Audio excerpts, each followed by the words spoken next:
이스라엘 자손이 여호와의 목전에 악을 행하여 자기들의 하나님 여호와를 잊어버리고 바알들과 아세라들을 섬긴지라.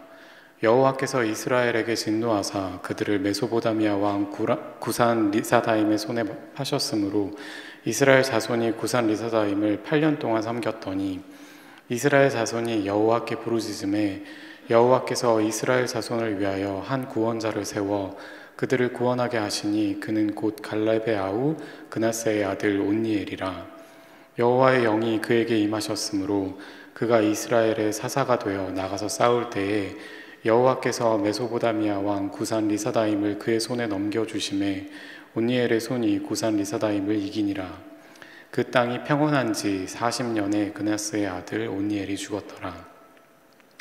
이스라엘 자손이 또 여호와의 목전에 악을 행하니라. 이스라엘 자손이 여호와의 목전에 악을 행함으로 여호와께서 모압 왕 에글론을 강성하게 하사 그들을 대적하게 하심에 에글론이 암몬과 아말렉 자손들을 모아가지고 와서 이스라엘을 쳐서 종려나무 성읍을 점령한지라. 이에 이스라엘 자손이 모압 왕 에글론을 18해 동안 섬기니라. 이스라엘 자손이 여호와께 부르짖음에 여호와께서 그들을 위하여 한 구원자를 세우셨으니 그는 곧 베냐민 사람 게라의 아들 왼손잡이 에웃이라. 이스라엘 자손이 그를 통하여 모압 왕 에글론에게 공물을 바칠 때에 에웃이 길이가 한 규빗 되는 좌우의 날선 칼을 만들어 그의 오른쪽 허벅지 옷 속에 차고 공물을 모압 왕 에글론에게 바쳤는데 에글론은 매우 비둔한 자였더라. 에웃이 공물 바치기를 마친 후에 공물을 메고 온 자들을 보내고 자기는 길갈 근처 돌 뜨는 곳에서부터 돌아와서 이르되 왕이여 내가 은밀한 일을 왕에게 아뢰려 하나이다 하니 왕이 명령하여 조용히 하라 하매 모셔 선 자들이 다 물러간지라. 에웃이 그에게로 들어가니 왕은 서늘한 다락방에 홀로 앉아있는 중이라. 에웃이 이르되 내가 하나님의 명령을 받들어 왕에게 아뢰을 일이 있나이다 하매 왕이 그의 좌석에서 일어나니 에웃이 왼손을 뻗쳐 그의 오른손 허벅지 위에서 칼을 빼어 왕의 몸을 찌르매 칼자루도 나를 따라 들어가서 그 끝이 등 뒤까지 나갔고 그가 칼을 그의 몸에서 빼내지 아니하였으므로 기름이 칼날에 엉겼더라. 에웃이 현관에 나와서 다락문들을 뒤에서 닫아 잠그니라. 에웃이 나간 후에 왕의 신하들이 들어와서 다락문들이 잠겼음을 보고 이르되 왕이 분명히 서늘한 방에서 그의 발을 가리우신다 하고 그들이 오래 기다려도 왕이 다락문들을 열지 아니하는지라. 열쇠를 가지고 열어본즉 그들의 군주가 이미 땅에 엎드러져 죽었더라. 그들이 기다리는 동안에 에웃이 피하여 돌 뜨는 곳을 지나 스이라로 도망하니라. 그가 이르러 에브라임 산지에서 나팔을 불매 이스라엘 자손이 산지에서 그를 따라 내려오니 에웃이 앞서가며 그들에게 이르되 나를 따르라. 여호와께서 너희의 원수들인 모압을 너희의 손에 넘겨주시니라 하매 무리가 에웃을 따라 내려가 모압 맞은편 요단강 나루를 장악하여 한 사람도 건너지 못하게 하였고 그때 모압 사람 약 10,000명을 죽였으니 모두 장사요 모두 용사라. 한 사람도 도망하지 못하였더라. 그날에 모압이 이스라엘 수하에 굴복하매 그 땅이 80년 동안 평온하였더라. 에웃 후에는 아낫의 아들 삼갈이 있어 소모는 막대기로 블레셋 사람 600명을 죽였고 그도 이스라엘을 구원하였더라. 아멘. 살아계신 하나님, 오늘도 당신의 말씀 가운데 진실로 살아계신 하나님을 만나게 하여 주옵소서. 예수님의 이름으로 기도드립니다. 아멘. 우리는 저번 주에 사사기를 시작하면서 사사기의 서론을 보았습니다. 그래서 사사기의 서론은 이제 이중 서론이다. 두 부분의 이제 서론으로 이렇게 시작을 이제 했습니다. 그리고 이제 오늘부터 사사기에 나오는 그 12명의 사사의 이야기를 이제 살펴볼 것입니다. 사사기를 이렇게 여러분 보시면 저번 주에 저희가 들은 것처럼 사사기는 굉장히 정교하게 쓰여진 책입니다. 그래서 저도 이번 주 설교를 준비하다가 굉장히 어렵더라고요. 이 사사기가 블랙홀 같습니다. 이렇게 보면 볼수록 새로운 게 계속 나와가지고 이걸 어떻게 해야 될까?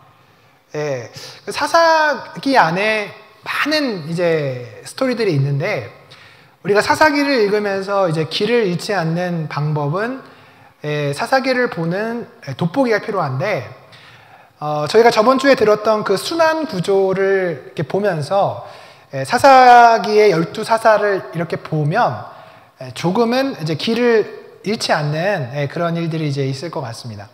다음을 한번 보여주시면, 제가 이렇게 찾아보다가 지금 요 그림이 가장 제가 여러분과 오늘 나누고 싶은 그 말씀과 이렇게 일치한다고 생각이 들어서 이제 갖고 왔는데, 사사기의 순환 구조는 이제 조금씩 달라요.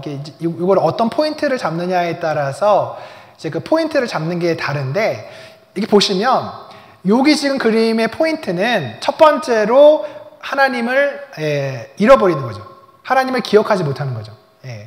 그런데 보십시오. 하나님을 기억하지 못하는 게 뭐냐? 그 밑에 보면 셀프 릴라이언트라고 되어 있는데, 이게 뭐냐면 자기를 의존하는 거예요. 하나님을 기억하지 못하는 게 하나님을 그냥 까먹고 하나님과 그냥 상관없는 그런 삶을 사는 것도 하나님을 기억하지 못하는 거지만, 사사기에서 말하고 있는 하나님을 기억하지 못하는 것은 하나님이 아닌 자기 자신을 의지하는 거예요.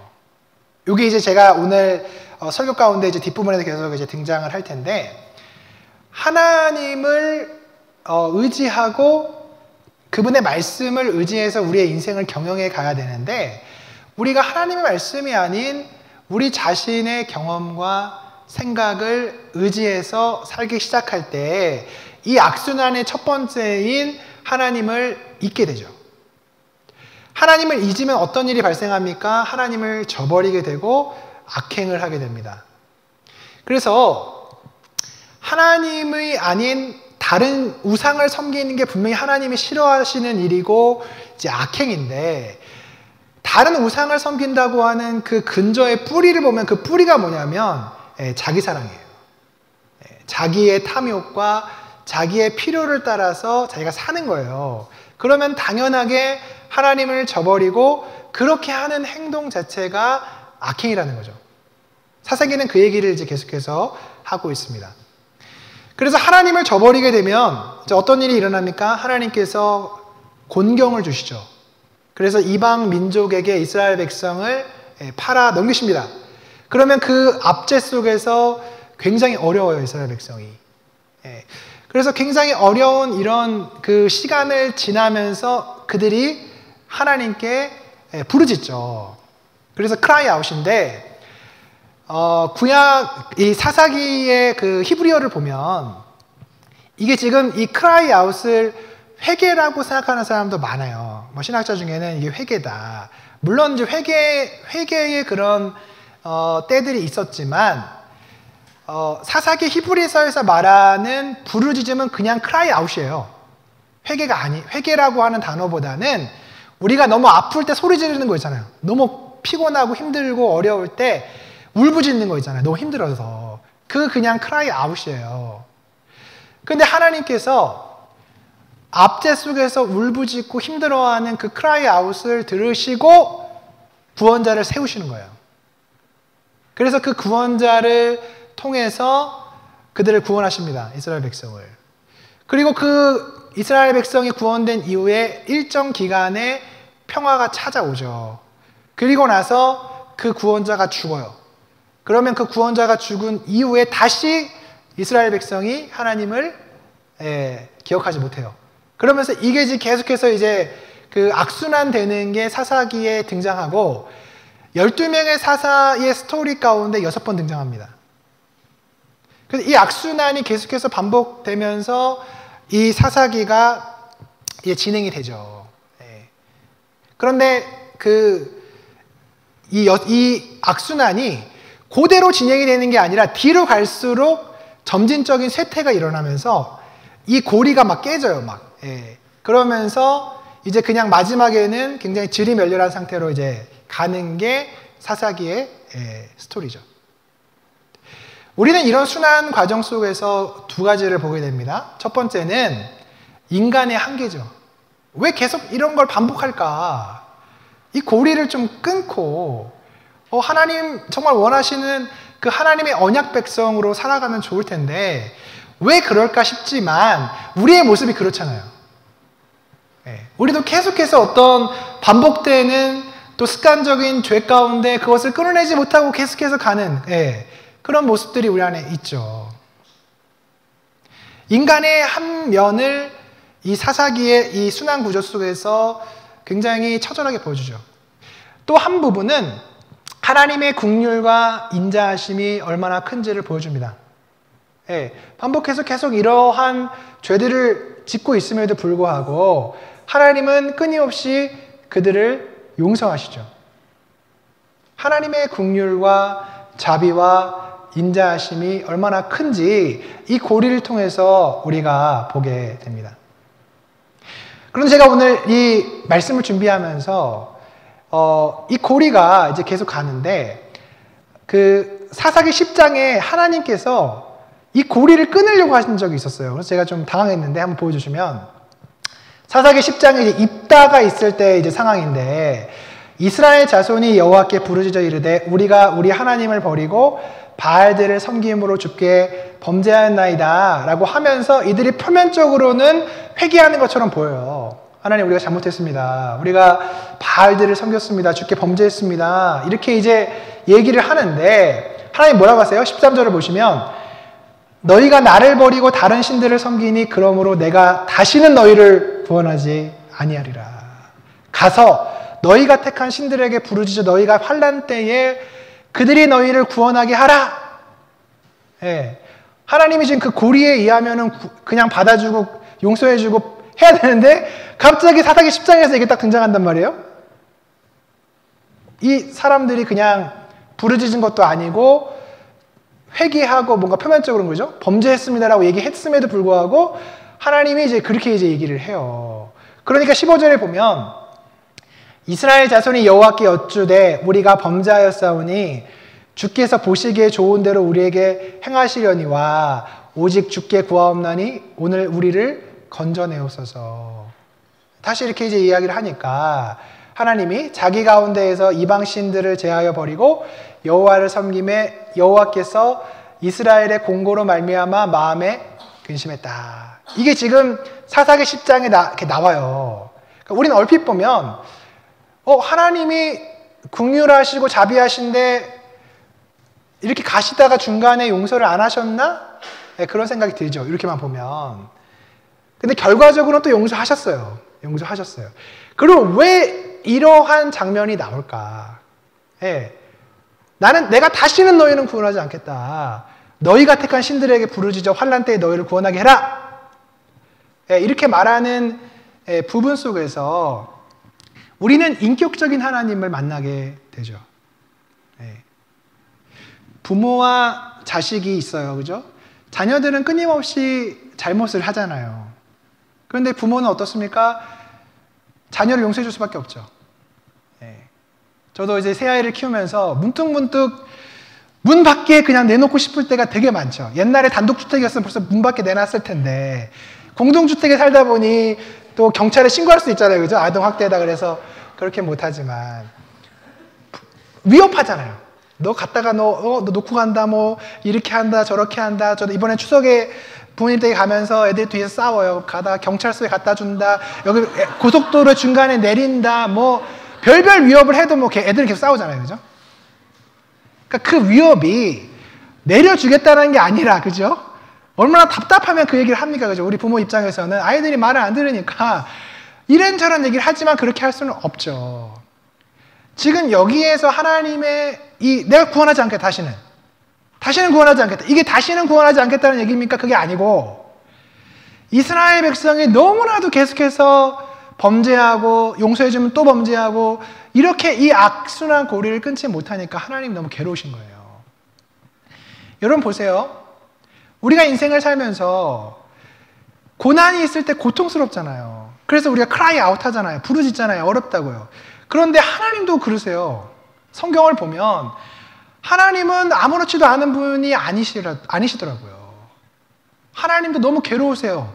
그런 부분들이 곳곳에 나타나는데 지금 사사기 10장에 하나님 너무 괴로우신 거예요. 그래서 16절에 보면 이스라엘의 공고로 말미암아 마음에 근심했다. 그죠?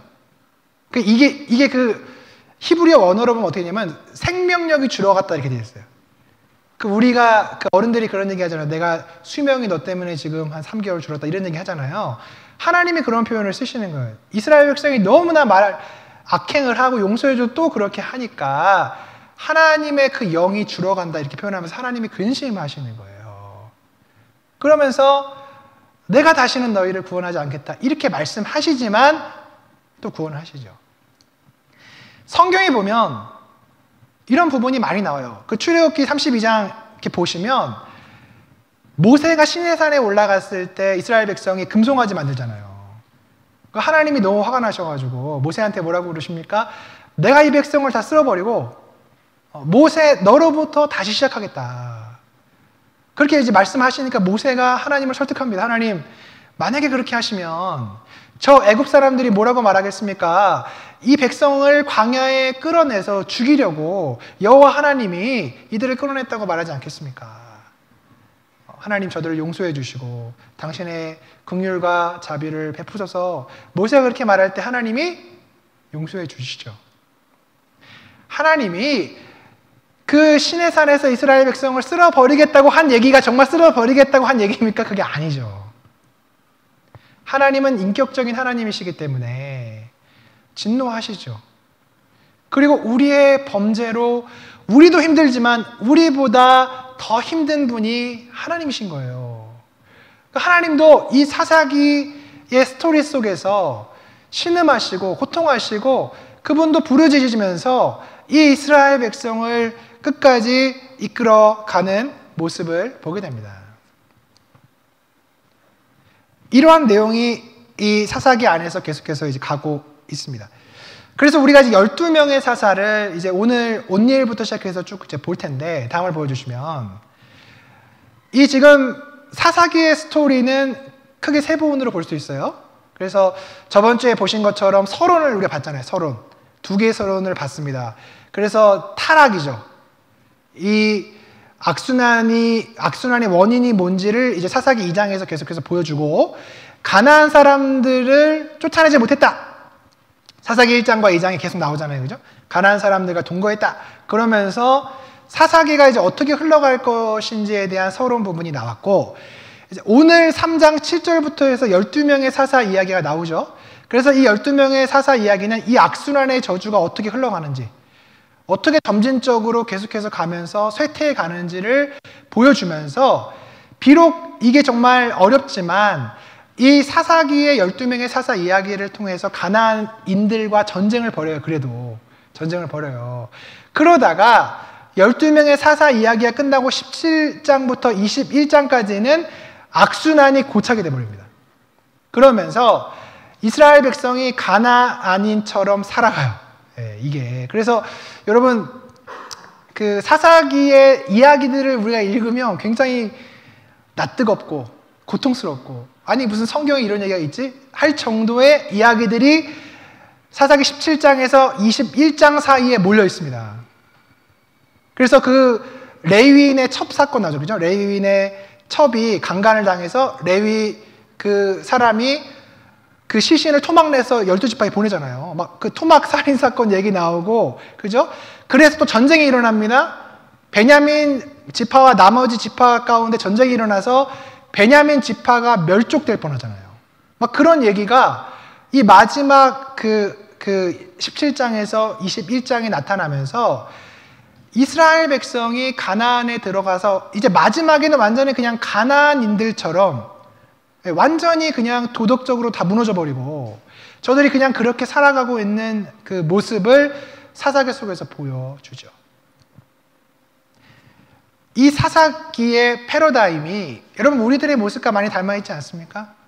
우리가 처음에는 어떻게 해보려고 하잖아요. 처음에는 어떻게 하나님 뜻대로 좀 살아보려고 하고 죄짓지 않으려고 좀 하고 악의 순환을 끊어보려고 이제 어떻게 하다가 안 되면 어떻게 됩니까? 죄를 받아들이죠. 그래, 이거 어쩔 수 없어. 나는 이거 이길 수 없어. 그냥 끌어안고 살아야지. 그러면서 그냥 그 죄들을 끌어안고 가나안인처럼 살아가죠. 네. 이게 사사기의 이 내용이 정말 먼 나라에 그 수천 년 전에 있었던 어떤 한 사건 같지만 사사기를 찬찬히 읽어보면 이게 지금 우리 시대의 이야기예요. 우리의 모습이 이 사사기의 모습 속에 고스란히 담겨져 있습니다. 다음을 보여주시면 12명의 사사가 이제 이렇게 나옵니다. 그래서 이제 오늘 온니엘과 에웃과 삼갈 이렇게 내용을 이제 다루죠. 그래서 이 12명의 사사들 그 속에서 이 악순환의 고리가 계속하는 거예요. 계속하는 거예요. 예. 그러다가 이제 마지막 삼손 때 가면 이제 어떤 지경에 이르냐면 그들이 부르짖지도 않아요. 완전히 이제 타락할 대로 타락해서 이제 부르짖지도 않고 그냥 그렇게 가는 거죠. 그래서 이 오늘 12명의 사사를 이렇게 보시면 온니엘, 에웃, 삼갈 그리고 드보라 이때까지는 그래도 괜찮았어요. 지금 이 그 사사기의 전형이 그래도 그렇게 흘러갑니다. 흘러가는데 기드온을 정점으로 해서 이제 내리막으로 치닫습니다. 예. 그래서 아비멜렉은 사사로 안 보죠, 우리가. 아비멜렉은 이제 기드온의 아들인데 이 아비멜렉이 베다른 형제 다 죽이고 자기가 이제 왕이 되려고 하잖아요. 그래서 이 아비멜렉부터 이제 이 기울어진 이 판이 쭉 내려가면서 이제 삼손까지 가는 거죠. 이게 지금 우리가 이제 살펴볼 사사기의 전반적인 내용입니다. 실제로 미국에서 어떤 조사관이 미국에서 가장 설교되어지지 않는 본문이 어디냐 이걸 이렇게 조사를 봤더니 그 본문이 사사기였다고요. 그러니까 왜 사사기였는가? 여러분 미국이 굉장히 타락했잖아요. 그죠? 근래 그 총기 문제도 심각하고 마약 문제도 심각하고 그죠? 매춘 문제도 심각하고 이런 상황 속에서 미국인들의 삶이 그런 거예요. 사사기인 거예요. 그들이 경험하고 맞대어 있는 삶이 사사기인데 교회에 왔더니 또 사사기를 얘기하니까 싫은 거예요. 그 사람들이. 그래서 설교하지 않는다는 거예요. 이런 내용들을.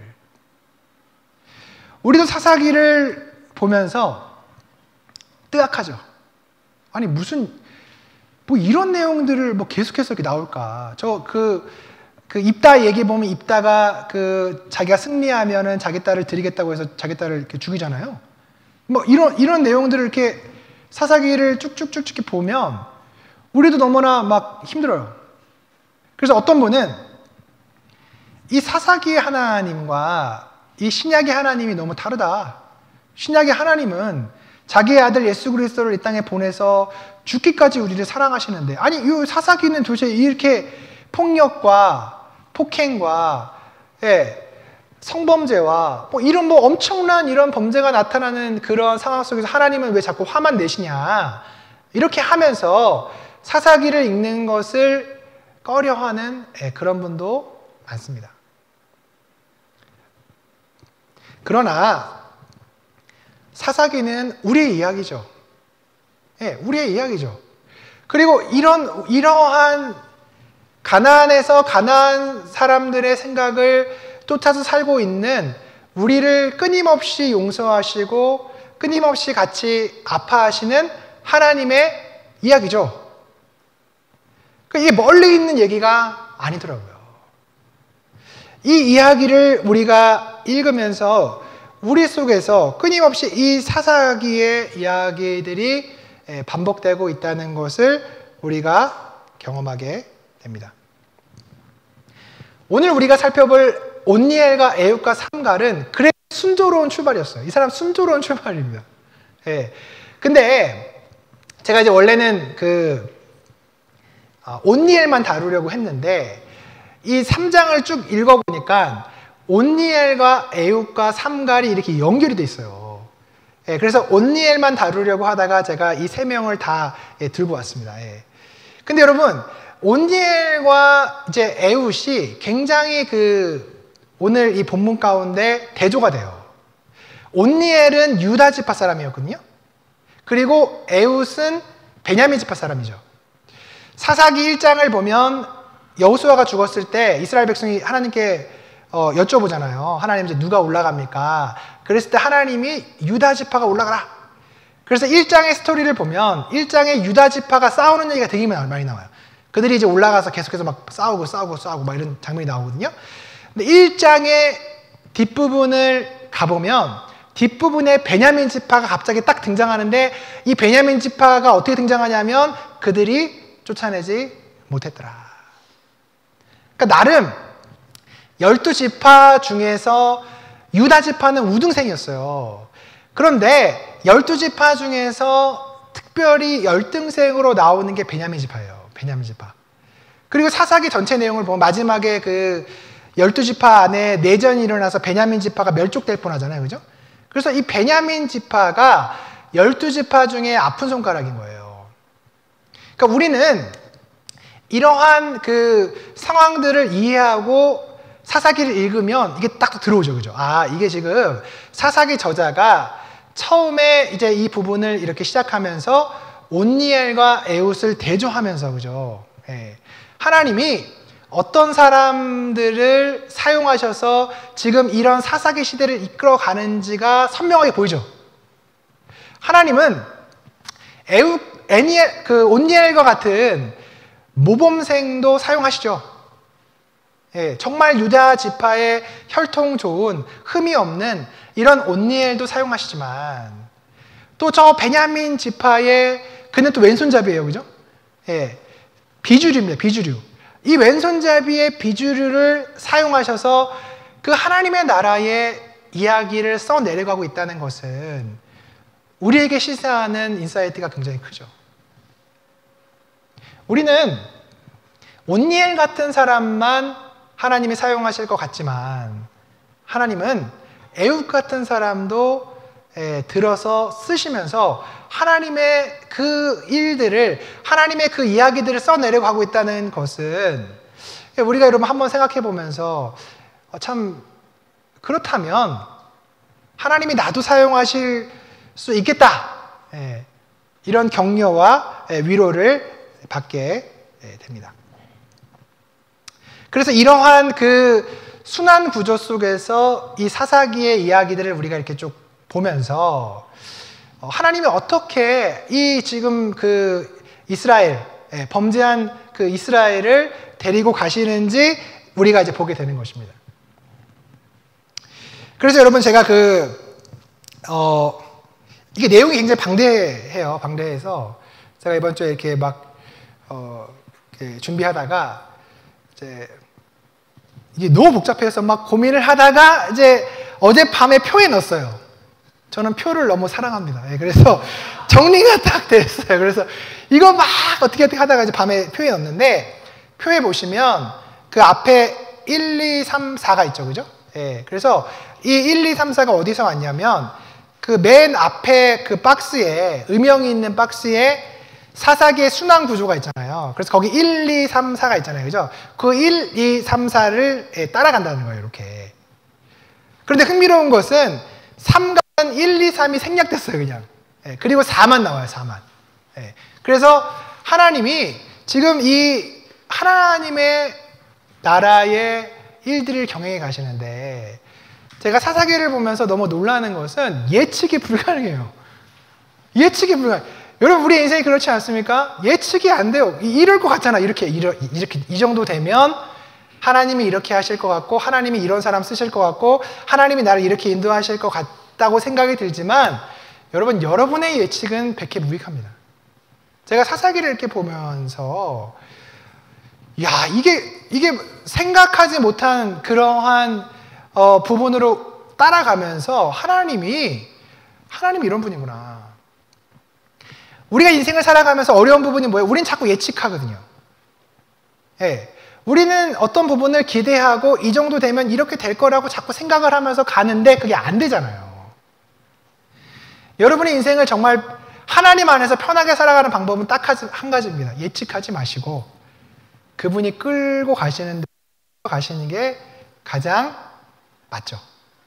지금 하나님이 사람을 사용하시는 방법, 여러분 그 12명의 사사의 이야기를 쭉 보면 계속 놀라는 거예요. 뭐 하나님 이렇게 하셔?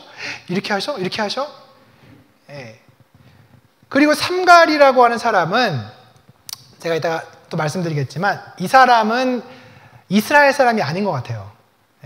이제 많은 학자들이 이제 그런 얘기를 해요. 삼갈이라고 하는 그 이름이 그 히브리어에는 없는 이름이고 지금 이 삼갈이라고 하는 사람이 아낫의 아들이잖아요. 아낫. 근데 이 아낫이 누구냐면 가나안의 전쟁의 여신이에요. 아낫이. 예. 그래서 아낫이라고 하는 어떤 아버지의 아들이 아니고 전쟁의 여신의 후예로 일컬어질 만큼 싸움을 잘했다는 얘기예요. 이 사람이. 아낫의 아들 삼갈. 예.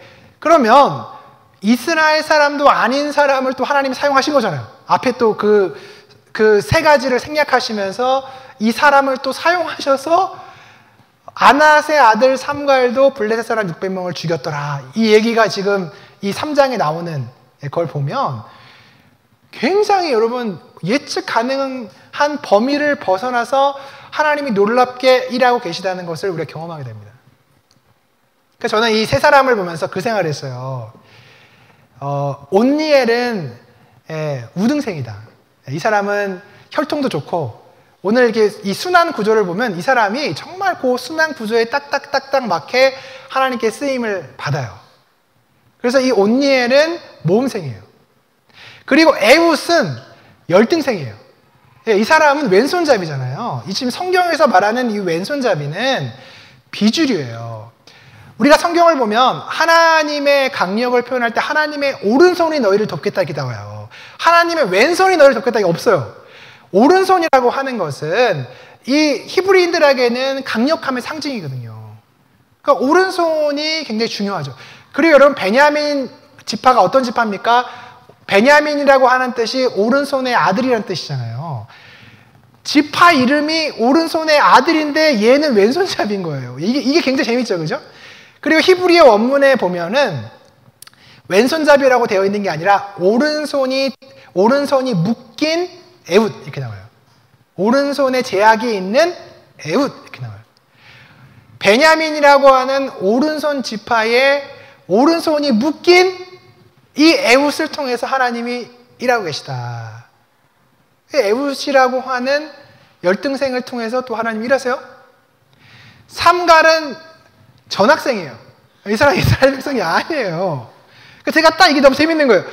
우등생, 열등생, 전학생을 하나님이 다 하나님의 나라의 이야기 가운데 다 포함시켜서 그들을 통해서 일하시는 그 모습이 여러분 지금 우리가 지금 이루고 있는 교회의 모습과 너무나 같잖아요. 그죠?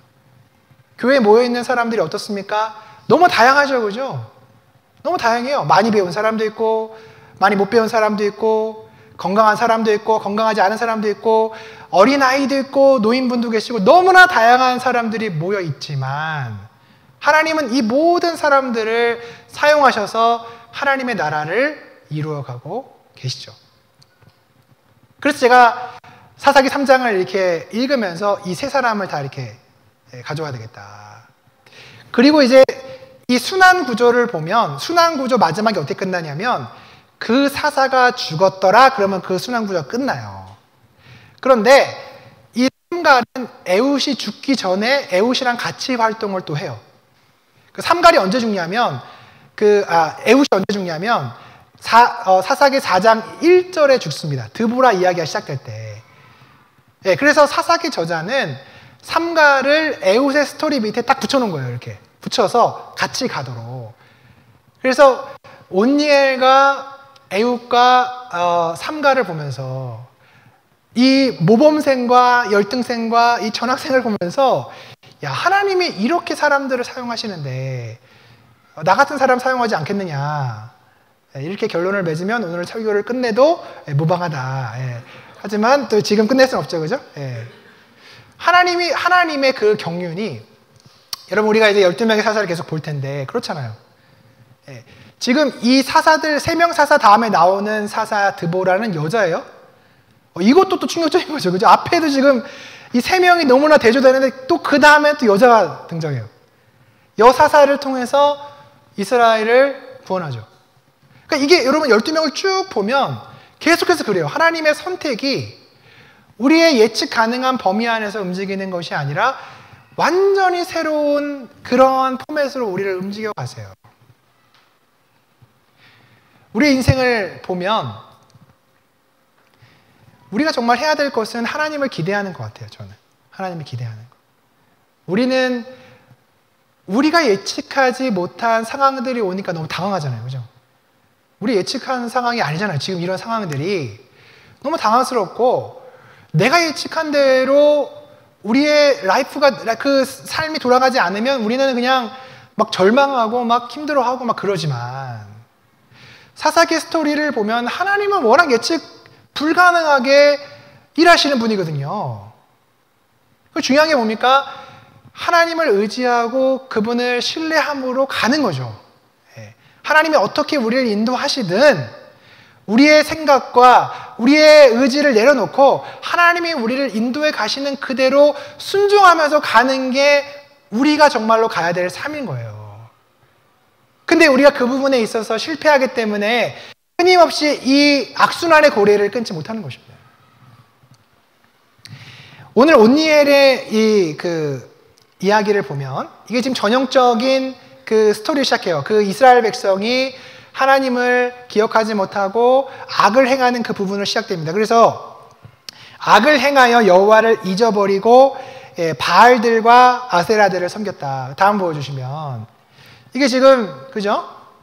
하나님을 배도하고 거역하는 이 첫 장면에서 이들이 이제 바알과 아세라를 섬기잖아요. 그죠? 바알과 아세라를 섬기는 그런 이제 모습들이 있는데, 저는 그런 생각을 했어요.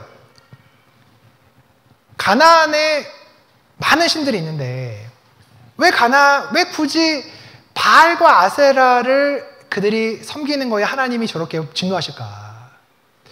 우리는 표면적으로 보면 그냥 가나안에 갔는데 여러 신들이 있는데 그 신 중에 바알과 아세라가 굉장히 이제 그곳에 많이 퍼져 있었고, 이 바알과 아세라를 섬기는 것을 하나님이 너무 싫어하시고 진노하신다 이렇게 생각이 들지만, 바알이라고 하는 신을 잘 뜯어보면 이 바알이라고 하는 신 안에 인간의 탐욕과 욕망과 그들이 신이 되고자 하는 그런 마음들이 다 녹아져 있어요. 여러분, 이스라엘은 그 가나안 땅은 비가 내리지 않는 척박한 땅입니다. 그래서 그들이 농사를 지어야 되는데, 농사를 지으려면 비가 절대적이잖아요. 비가 와야 돼요. 농작물이 비가 얼마큼 왔느냐에 따라서 결정이 돼요. 비가 많이 오면 농작물의 열매를 많이 맺고, 비가 안 오면 그의 농사를 다 그냥 끝내버리는 거예요. 그래서 이 바알이라고 하는 신이 우리가 저번 주에 살펴봤던 것처럼 천둥의 신이잖아요. 천둥의 신. 바알이 비를 주관하는 신이에요. 비를 주관하는 신. 가나안의 사람들에게 가장 필요한 게 비였거든요. 그래서 그들이 자기들의 필요를 따라서 만든 신이 바로 바알인 거예요. 비가 와야 농사가 잘 되고, 농사가 잘 돼야 포도주도 만들고, 그죠? 음식도 만들고 하면서 자기들이 가장 필요로 하는 그 필요를 채울 수 있기 때문에 그들이 바알을 섬긴 거예요. 근데 여러분, 이거 보십시오. 제가 아까 그 순환고리 처음 얘기할 때, 그죠? 자기 의존. 자기의 뜻대로 행하는 것이 하나님을 잊어버리는 거라고 말씀드렸잖아요. 그죠? 이게 바알이라고 하는 신 속에 이게 고스란히 놓아져 있는 거예요. 그럼 바알은 누가 만들었느냐? 여러분, 바알이라고 하는 신과 아세라라고 하는 신이 하늘에서 떨어졌겠습니까? 그렇지 않죠. 가나안이라고 하는 그 사회적인 그런 문화 속에서 바알이라고 하는 신이 만들어진 거예요. 가나안에 살고 있는 그 사람들이 우리에게 정말 필요한 신이라고 하는 것을 농축해서 수천 년에 거쳐서 바알이라고 하는 신이 만들어진 거죠. 그리고 그 신을 자기들의 필요를 채워주는 그런 신으로 숭배하면서 그것들이 발전된 겁니다. 그 다음을 보여주시면, 월시라고 하는 사람이 이제 이렇게 얘기를 했어요. 가나안 종교로서의 바알 종교는 국률보다는 생존을 강조한 반면 야훼 종교는 생존보다 국률을 우선시했다. 본질적으로 바알과 아세라와 같은 풍요의 신의 숭배는 해마다 풍성한 수확이라는 인간의 필요에 의해 신을 섬기는 시도였다. 그러나 그들은 인간의 처분을 받는 신의 모습을 근본으로 하고 있다. 간략히 이와 같은 관점으로부터 우상 숭배, 바알 숭배와 자기 주장, 인간의 처분을 받는 하나님은 동일시될 수 있다. 바알이라고 하는 우상의 문제가 아니라 바알이라고 하는 그 속에 숨겨진 인간의 탐욕과 인간의 필요가 문제인 거예요. 왜 이스라엘 백성이 가나안 땅에 들어가서 바알신을 섬길 때 하나님이 진노하십니까? 창세기 3장에 아담과 하와가 죄를 지을 때 그들이 죄를 지은 근본적인 이유가 하나님과 같이 되고 싶었잖아요. 그죠? 하나님과 같이 되고 싶고 자기 마음대로 자기의 인생을 주관하고 싶은 그 욕망이 선악과를 먹은 것이잖아요. 근데 그 창세기에 그 죄를 범한 게 가나안의 그 바알신에 농축되어 있는 거예요. 여러분, 이스라엘 백성이 가나안에 가서 예배를 안 드렸겠습니까? 그들이 절기를 안 지켰겠습니까? 다 했죠. 절기도 지키고 제사도 드리고 그들이 예배도 드리고 하는 모습들을 다 하는데 그런 모습을 하면서 바알을 겸해서 섬기는 거예요. 바알을 겸해서 바알을 왜 섬깁니까? 자기들의 필요와 자기들이 정말 원하는 것을 들어주는 신이 바알이거든요. 종교적으로는 하나님을 섬기지만 그들의 진정한 필요를 채워주는 신으로 그들이 바알을 섬기면서 그들이 거기서 그렇게 타락한 거예요. 이것이 지금 이 시대를 살아가는 우리의 모습과 너무나 닮아있죠. 여러분, 우리가 하나님을 안 섬깁니까? 우리가 예배를 안 드립니까? 예배를 드리죠. 우리가 기도도 하죠. 우리가 도대체 뭐가 문제입니까? 우리가 그렇게 하나님께 말할 수 있잖아요. 하나님, 내가 예배도 드리고 헌금도 하고 기도도 하고 다 하는데 제가 뭐가 문제입니까? 이렇게 말할 수 있지만 우리 내면에 깊이 있는 모습을 보면 과연 우리는 정말 우리의 필요를 채워주는 신으로서의 하나님이 필요한 건지 아니면 창조주 하나님, 우리의 인생을 경영해 가시는 그 하나님을 믿고 있는 것인지 이거에 따라서 완전히 달라지는 거예요. 가나안에 들어갔던 이스라엘 백성이 그렇게 된 거예요. 여러분, 성경을 보면 하나님의 이름이 많잖아요. 여호와 하나님, 그죠? 그리고 엘로힘 막 이렇게 많잖아요, 그죠? 엘로힘이 원래 가나안의 신 중의 이름이었대요. 엘로힘이 가나안 신 중의 엘로힘. 근데 이제 이 엘로힘이 어떻게 된 겁니까? 최고의 신이 이 가나안에 있는 그 신이 아니라 여호와 하나님이다. 그래서 그게 엘로힘이 된 거예요. 여러분, 중동에 가서 복음을 전하면 그 사람들이 하나님 뭐로 부르냐면 알라로 부르죠. 알라로. 예. 알라가 신인 거예요. 그들이 생각하는 최고의 신. 근데 그 알라가 꾸란에 나오는 그 알라가 아니라 그 창조주 하나님, 그 하나님이다. 그러고 알라를 부르는 거예요. 중요한 게 뭡니까? 우리가 어떤 행위를 하는지, 우리가 하나님을 뭐라고 부르는지가 중요하지 않다는 거예요. 우리가 예배하고 믿고 있는 그 하나님이 만약 내 필요와 나의 어떤 그 처분을 받는 그런 하나님으로서 내가 믿는다면 그분이 바알신인 거예요. 바알이 그렇게 만들어졌거든요. 가나안 사람들에 의해서 그렇게 만들어졌어요. 이 시대에 기독교가 왜 침몰하고 있습니까? 여러 가지 이유가 있겠지만 그 중에 하나는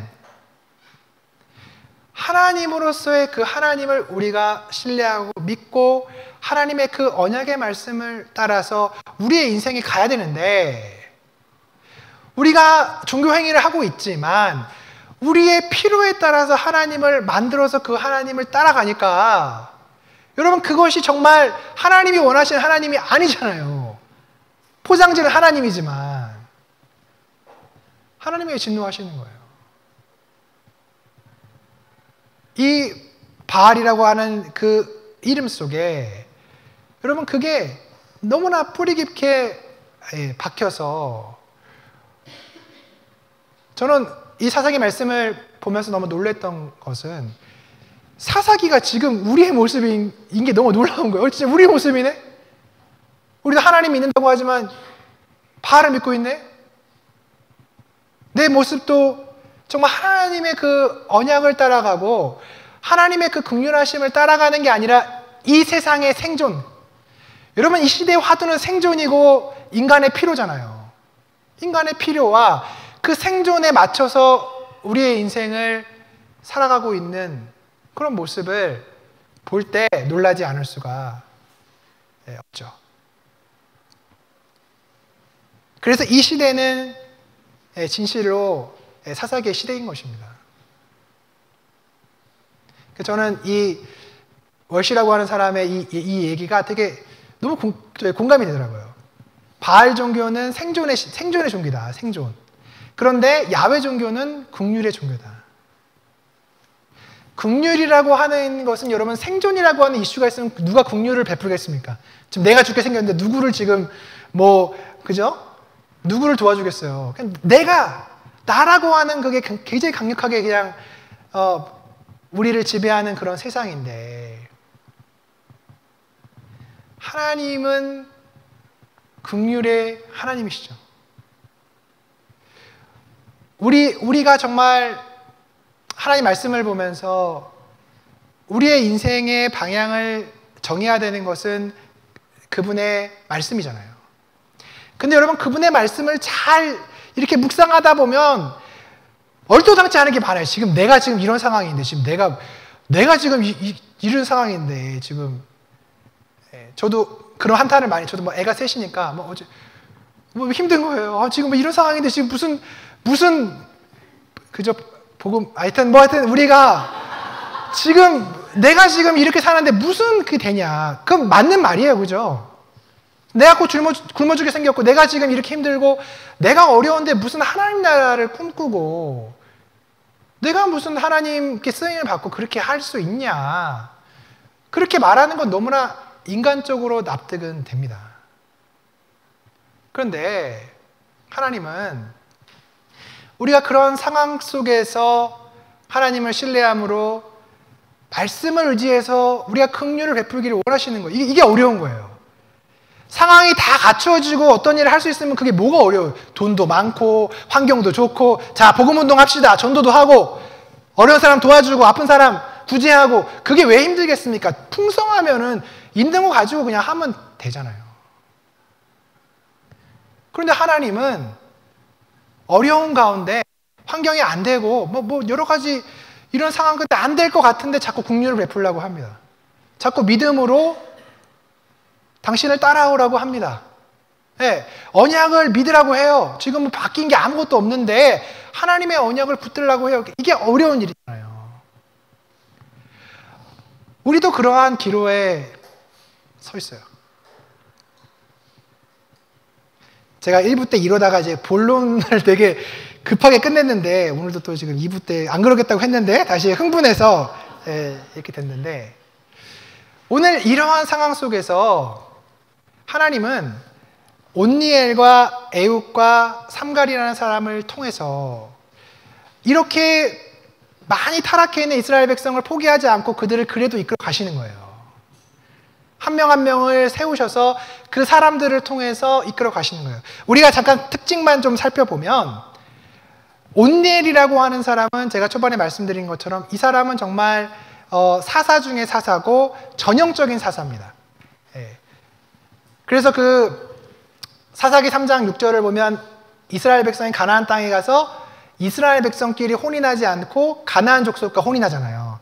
근데 우리 저번에 들었던 것처럼 불신자랑 결혼해서 이게 문제라 그 얘기가 아니고 그 가나안의 그 정신을 그들이 그 정신으로 빨리 들어가는 거잖아요. 그죠? 그러면서 그들이 그냥 이렇게 무너지는데 온니엘은 굉장히 모범적으로 갈렙의 딸이랑 결혼하죠. 이게 지금 사사기 1장을 보시면 그 온니엘이 드비를 차지하면서 갈렙의 딸이랑 결혼하는 얘기가 길게 나오거든요. 여러분 아니 지금 이 얘기는 왜 하지? 라고 싶을 거예요. 근데 사사기 기자는 지금 이 온니엘이 굉장히 모범적인 사람이라는 것을 또 대조하고 있는 거예요. 이스라엘 백성들이 가나안 족속과 결혼하고 있을 때 이 온니엘은 드비를 쳐서 갈렙의 딸 악사와 결혼하잖아요. 그죠? 그러면서 이 사람이 굉장히 혈통도 좋고 또 결혼도 믿음으로 했고 라고 하면서 이 온니엘이 그 순환을 정확히 따르고 있다는 것을 보여주죠. 그리고 흥미로운 것은 역대상에 보면은 온니엘의 아들이 나오는데 사사기에는 안 나와요.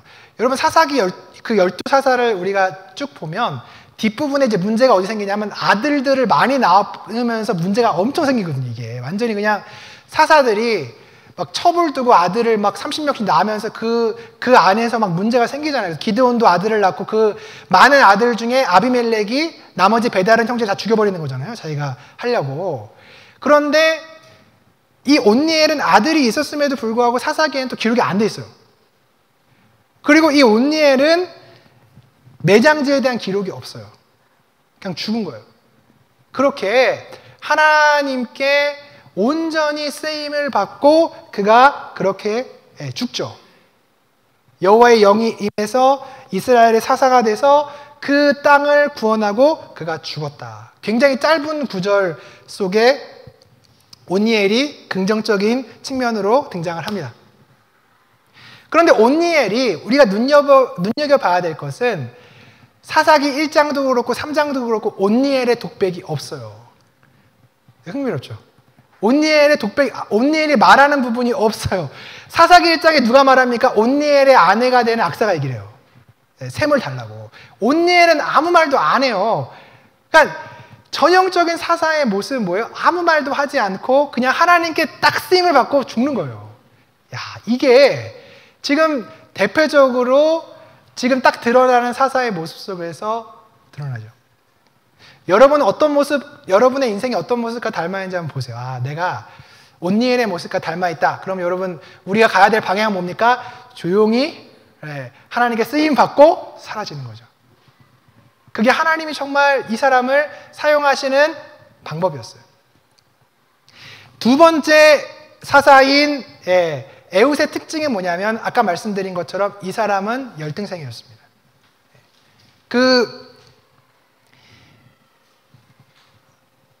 15절이 되게 재밌어요. 이게 지금 한글 성경에는 이렇게 되어 있지만 베냐민 사람 게라의 아들 왼손잡이 에훗이라 이스라엘 자손이 그를 통하여 구원을 받았다 이렇게 되어 있는데 아까 말씀드린 것처럼 베냐민은 오른손의 아들이죠. 그죠?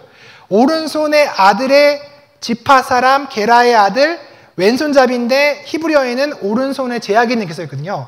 오른손에 제약이 있는 에훗이라 이스라엘 자손이 그를 통해 이렇게 번역했는데 히브리어에 보면 그의 손을 통해 이렇게 돼 있어요.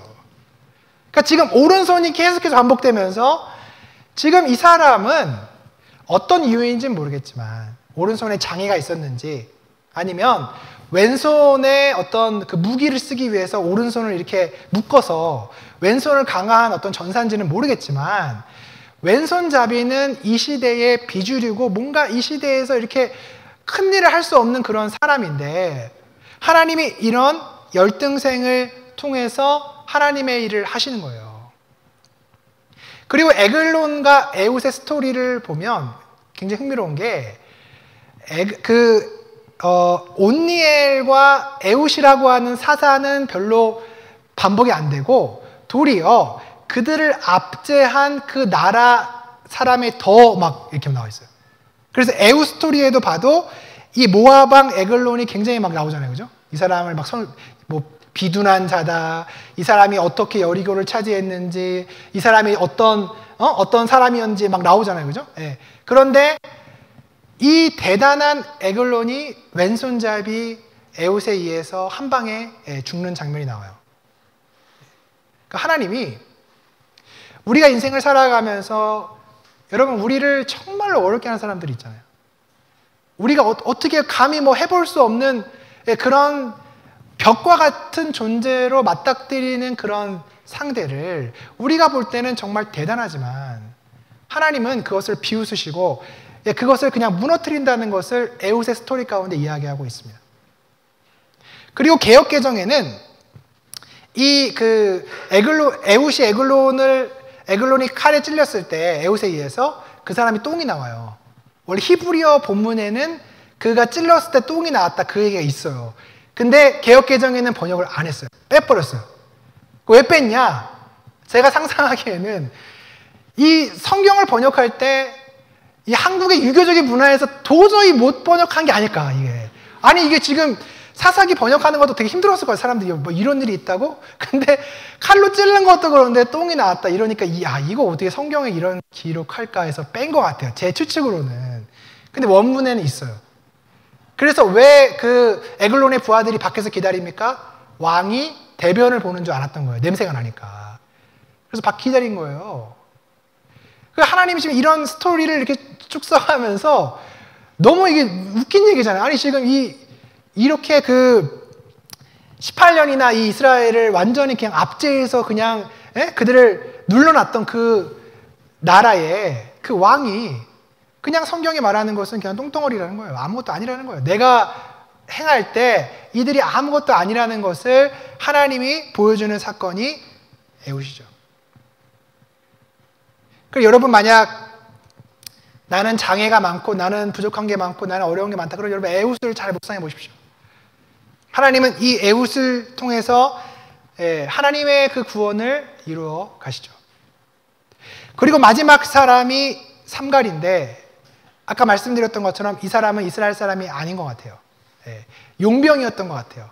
그리고 흥미로운 것은 이 사람이 소 모는 막대기로 600명을 죽이잖아요. 아니 소 모는 막대기로 어떻게 600명을 죽였을까? 이거 지금 상상이 안 가는 그런 일인데 하나님이 그 사람을 사용하시니까 이렇게 쟁기를 끌 때 여러분 그 소가 방향을 하려고 이렇게 긴 막대기를 치는 거예요. 그 막대기를 가지고 블레셋 600명을 죽였다는 게 하나님의 강력하신 도우심이 아니면 일어날 수 없는 일이죠. 그래서 하나님은 이방인인 이 삼갈까지 사용하시면서 하나님 나라의 이야기를 써가신다. 저는 이 정도 되면 이 세 사람의 스토리 가운데 들어가지 못할 분은 없다고 저는 봐요. 우리가 어떤 핑계를 대겠습니까? 하나님 이렇게도 하시는데 이 사람들을 쓰시고 이런 이야기들을 통해서 하나님 나라를 확장해 가시는데 저는 아닌 것 같아요. 이렇게 말할 수 있는 여지가 없다는 것이죠. 제가 마지막으로 하나 이렇게 보여드리고 마무리하고 싶은데 마지막 한번 보여주시면 제가 사사기 이렇게 준비하다가 여러 책들을 보다가 제가 참 저의 심금을 울렸던 그런 내용입니다. 우리가 만일 하나님을 경배하지 않으면 결국 우리는 우리 자신을 섬기거나 혹은 우리가 손으로 만든 것들을 섬길 것이 분명하다.